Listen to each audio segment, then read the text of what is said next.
Hello, good afternoon, good evening. I'm not sure where you are, but I wanted to jump on here and let's get caught up on the Comparison Girl. We are a little behind from our travels, but we are now in Texas and we will be here all winter, so I'm super excited to be able to just get back involved and jump in after a long 4 days of travel. So I apologize for the travel issues, but here we go. Lesson 3, the inside of the cup. We're going to read Matthew 23, 1 through 12, 25 and 26, and Luke 11, 37 through 41. After Rachel, whom we met in Lesson 1, watched her friends heading to the dance without her, she decided to make some drastic efforts to fix herself. Radical dieting, extreme exercise, starvation prompted binging, then purging to undo the damage. The pattern became addictive. Because of her obsessions, Rachel began to withdraw and be excluded, which was the opposite of what she had hoped for. She quickly became depressed, isolated, and stuck. Thankfully, she let someone know she needed help. While counseling was helpful for Rachel, it wasn't healthy. After trying several treatment plans, she came to the quiet conclusion, I think I'm not fixable. I'm going to just try to live with it and not talk about it. So that's what she did for years. On the outside, Rachel looked good to others, but inside she was filled with turmoil and disappointment. As a girl, she had planned to follow Jesus in victory, but as an adult, she was living in defeat. In Measure Up desperation, Rachel was still consumed with cleaning herself up on the outside, but she didn't involve God, and without Him, it's impossible to clean up on the inside. Dishwashing practices. Twice, Jesus used the analogy of washing the outside of a cup or a dish, but ignoring the inside. One instance was at the temple that Tuesday before His crucifixion. Jesus gave His 7 woes to the religious leaders, including this one. Woe to you, scribes and Pharisees, hypocrites, for you clean the outside of the cup and the plate, but inside they are full of greed and self-indulgence. Matthew 23:25.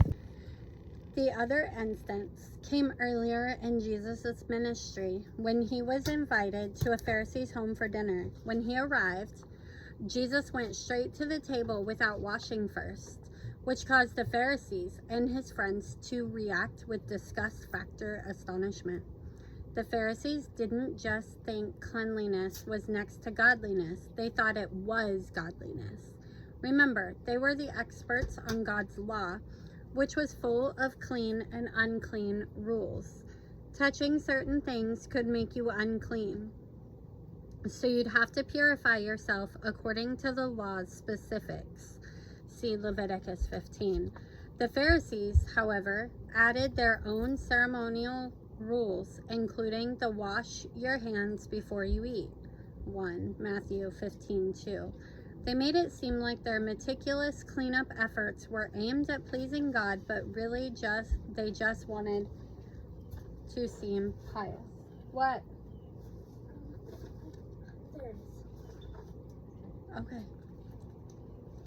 This is what was going on when the Pharisees was astonished to see that Jesus did not first wash before dinner. Luke 11:38. Notice that as He reclined at the table, here's what Jesus didn't do. He didn't play along and get up to wash His hands, nor did He overlook the disgust in the Pharisees' eyes, all peacemaker-like. Jesus is not supportive when people press others to meet some standard that God never set or react in self-appointed disgust. Comparison Girl, stop a moment and consider. Are you guilty of this? Do your friends or loved ones feel pressured to clean up according to your standards, not God's? to wear stylish clothes, shed extra pounds, or keep their hair and beards trimmed tidy? Or do they dress modestly to please you, not the Lord?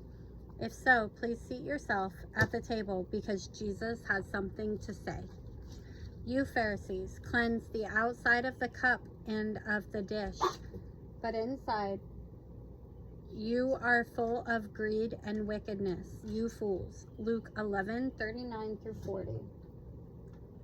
These Pharisees are incredibly foolish. Here they are reclining at a table with Jesus, thinking they are the ones who are clean, when ironically it's their inner grime of pride and superiority driving them to have sudsy hands. They want to measure up, not please God, and while they might look good to each other, seated at the table with their damp hands glimmering in the candlelight, Jesus saw their inner cups, caked with grimy filth. My cup's inner grime. There are obvious differences between the Pharisees' ambition and my own, but at the core, our problem is the same. Like them, my inner grime of desperately trying to measure up is driving all my outer cup focus. My kids would hardly know me if I wasn't on a diet of some sort, though they've learned to laugh with me about starting over on Monday so I can indulge in brownies today. I'm not especially glamorous, so you might not think of me as someone who obsesses over appearances, but I do. I spend far too much time worrying about how I measure up in the eyes of others. I spend far too much money on diet fads, and I spend far too many hours in dressing rooms trying to track down clothes that will finally make my flaws disappear. But these words of Jesus have me wondering, what if the outsides of the cup doesn't matter nearly as much as I think? What if, dear sisters, our extra pounds aren't really the problem? What if our thinning hair, wrinkles, flabby arms, and bulging veins are just trivialities instead of the main issue? And what if our obsession with cleaning up the outside of the cup is actually evidence of some crusty, caked-on inner grime? Jesus isn't telling us to stop caring for our appearance or looking our best on the outside. We'll talk about our body's great worth in lesson 4, but he is telling us to stop turning a blind eye to what's really going on inside. Blind by choice. Would you drink a lovely steaming latte after watching someone with the flu sneeze into it? No, but a blind woman would without knowing the difference. That is, until she started getting sick. The Pharisees weren't physically blind. They were spiritually blind by choice. Their hearts were like bubbling cauldrons of greed and selfishness, but they didn't care. The Pharisees rather enjoyed thinking of themselves as sinlessly clean and better than everyone else. And when Jesus got in their faces to point out their sin, it made them want to kill him, which in turn made Satan grin. The Pharisee had excused God from his throne, and now they were the ones sitting on thrones and pronouncing others clean or unclean. But they were blind to their own filth, and Jesus, the true King, wanted to open their eyes and show them how to truly be clean. Come with me back to the Pharisees' table and to the temple courts that Tuesday morning before Jesus died. Let's listen carefully to both accounts and glean from Jesus' instructions on how to go from blind and grimy to clean and free. Have a maker makeover. Jesus said to the Pharisees' dinner host, "Did not he who made the outside make the inside also?" Luke 11:40. Our Maker created us as whole people, with no separation between our inner half and outer half. So when we give ourselves an outer half makeover while neglecting our hearts, we deceive ourselves into thinking we have changed. Suppose a woman who doesn't know Jesus is stricken with insecurities, comes to you for help. You show her how to improve her appearance and become more confident, but you never talk to her about Jesus or her sin. She might think she has been completely transformed, but she's only traded one problem for another. Her new confidence is in a bright-ended appearance which will fade. Her new self-assurance is built on self, not God, and will quickly morph into pride or self-reliance. The fact is, complete transformation involves the heart, which requires Jesus. My Maker wants to give me a makeover inside and out. He wants to scour away the jealousy, pride, and selfish ambition that has been causing my mirror obsession in the first place. Number 2, check for greed. When Jesus talked about cleaning out the inside of the cup, he mentioned the sin of greed specifically. Matthew 23:25. Greed is never content. It always wants more. A greedy comparison girl doesn't want to be pretty. She wants to be the prettiest. She doesn't want the devoted eyes of just one man. She wants to draw the eyes of all men. She wants eye-turning power and fear-coding acceptance. She wants to look in the mirror and into the approving eyes of others and know that yes, finally, she measures up. Yet no matter how much approval she garners with her fresh outer cup glow, her inner greed is never satisfied, because that's the nature of greed. Supermodel Cameron Russell says, if you ever are wondering if I have thinner thighs and shinier hair, will I be happier? You just need to meet a group of models, because they have the thinnest thighs, the shiniest hair, and the coolest clothes, and they're the most physically insecure women probably on the planet. If I have a greedy, unsatiated desire for approval, I'm foolish to think that losing 10 pounds or getting eyelash extensions will help. I'll need to clean out the greed to be free. Number 3, check for self-indulgence. Jesus mentioned self-indulgence specifically to Matthew 23:25. Self-indulgence is giving in to self. For the woman obsessed with having a measure-up appearance, this is an easy habit to fall into, whether it's products, treatments, apparel, or procedures. If it can improve her appearance, she has to have it, and often self-indulgence is cumulative. I've noticed that the more I shop for clothes, the more I want to shop for clothes. The more I spend on makeup, the more I need to spend on makeup. The more frantic I become about weight gain, the more obsessed I become with dieting, which only makes me want to indulge in an ice cream sundae. If I constantly cave into my have to have it whims, I'm foolish to think that one more indulgence will not simply lead to another. I have to say no to myself and yes to God in order to clean out self-indulgence and be free. Number 4, be generous. Jesus gave a specific cleanup instruction to the Pharisee who had invited him to dinner. But now, as for what is inside you, be generous to the poor, and everything will be clean for you. Luke 11:41.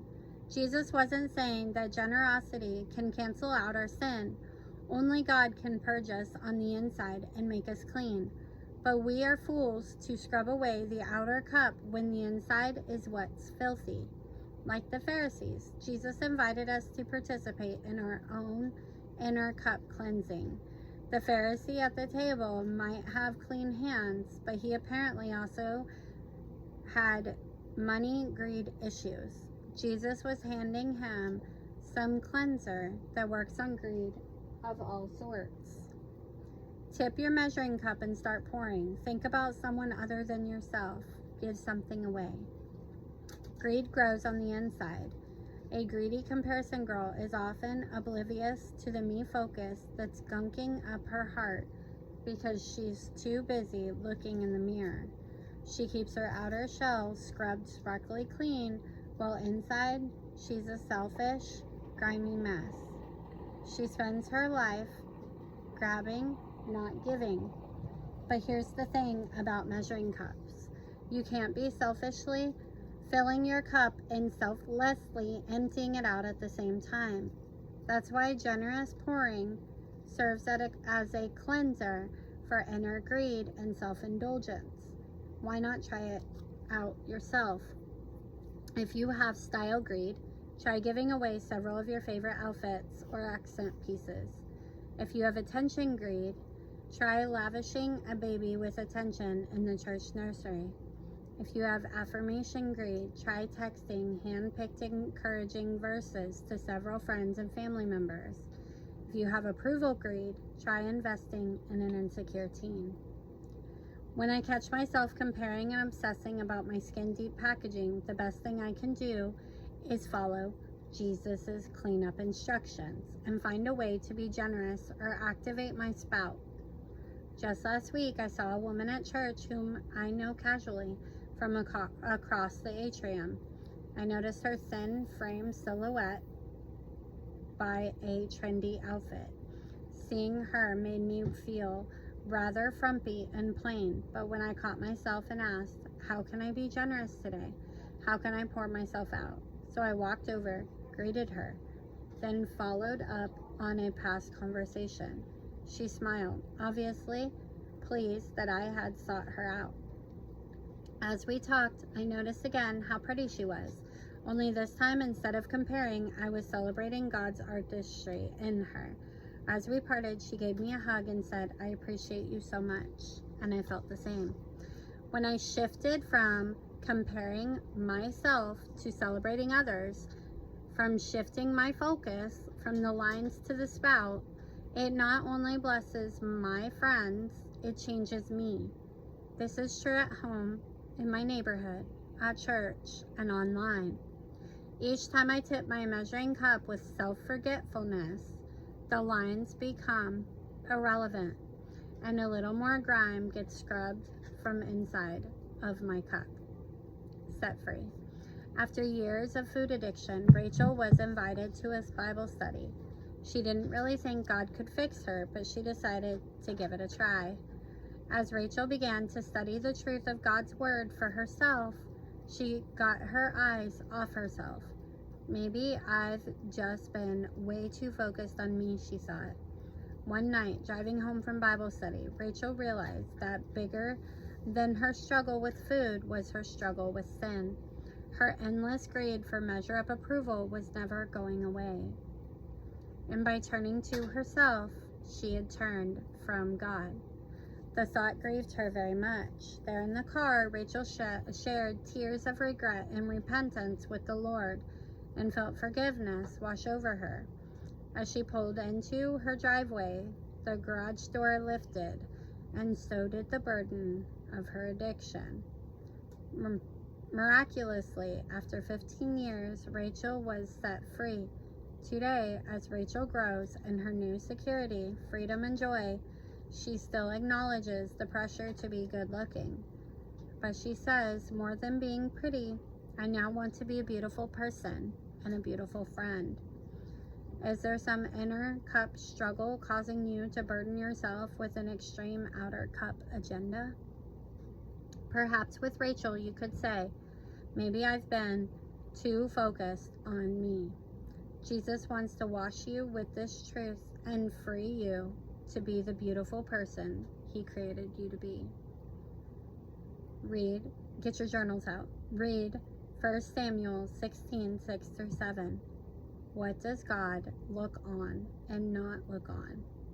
How does this concept reframe your struggle with comparing appearances?